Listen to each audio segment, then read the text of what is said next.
The sacrificial lamb and the Lion of Judah.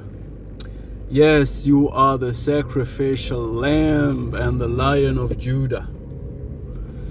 You know, when I'm talking about narcissistic cult, the cult has many layers and dimensions. The first dimension is the psyche of the narcissist itself, because the architecture of the psyche of the narcissist begins with a human sacrifice. And that is when the narcissist is still young and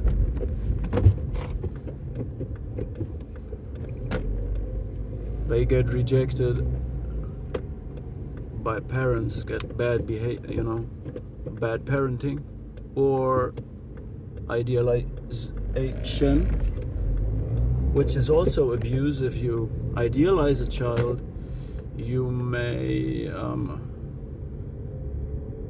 condition it. It's conditional love then, when it performs, when it is coerced into the ideal image, if it represents the ideal image, if it is colluding, I hope that's the right name, it gets, or as a reward, it gets idealized. If it is not colluding, if it is not representing the fantasy of the parents, it is punished by getting a silent treatment or not getting as idealized. So this means conditional love spoils the character and divorces the child of reality and makes the child sacrifice its true self that would need unconditional love and good parenting.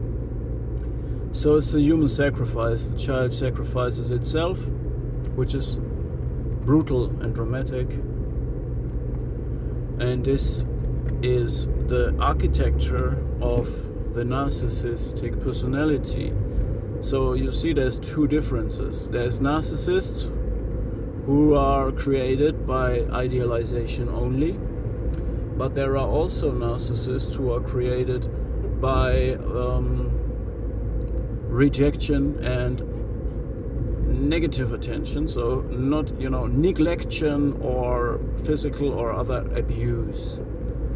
So there's two differences, right? The ones who get rejected and abused by parents, neglected, etc., which creates a bad object introject and leads to a sacrifice, the child sacrificing its true self for the grandiose self that is born in the same moment as it sacrifices its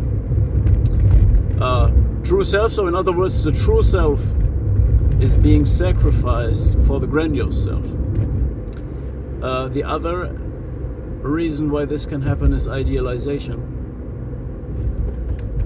And this means the child becomes grandiose and divorced from reality because it does not get unconditional love and realistic feedback from the parents, and thus is also sacrificing its true self.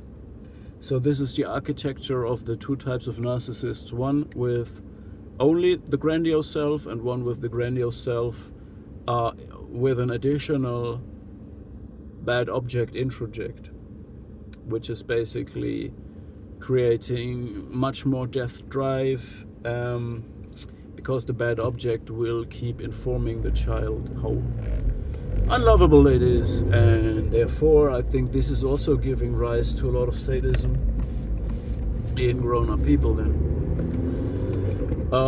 Because you need to understand, this inner architecture is mirrored in the narcissistic family cult via shared fantasy. So the grandiose self is not a shared fantasy. In the beginning, it's just a fantasy, it's a self-concept.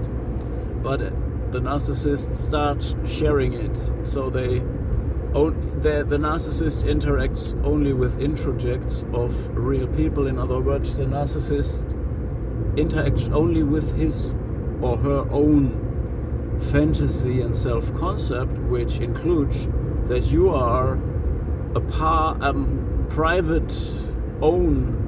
The narcissist owns you privately. You are just living in the fantasy of the narcissist, and the narcissist acts as if you have subscribed to play a role in a very bad movie. So the narcissist is constantly acting, and you are part of his movie, and he is always sticking to the text of his grandiose fantasy, whether you want it or not.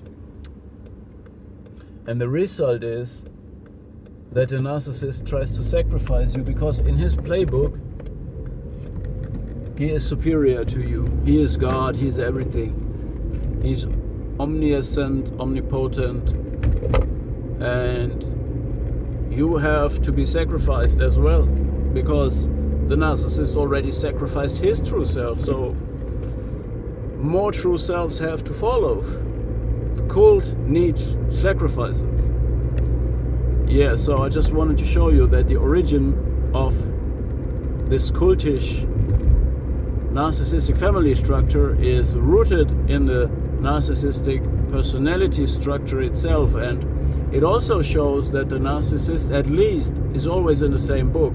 That's why they don't gaslight you. They believe the playbook, they believe the role they play, and they believe the role that you play. For you, it's like a gaslighting. It's like a person that is acting and believes that you are acting too.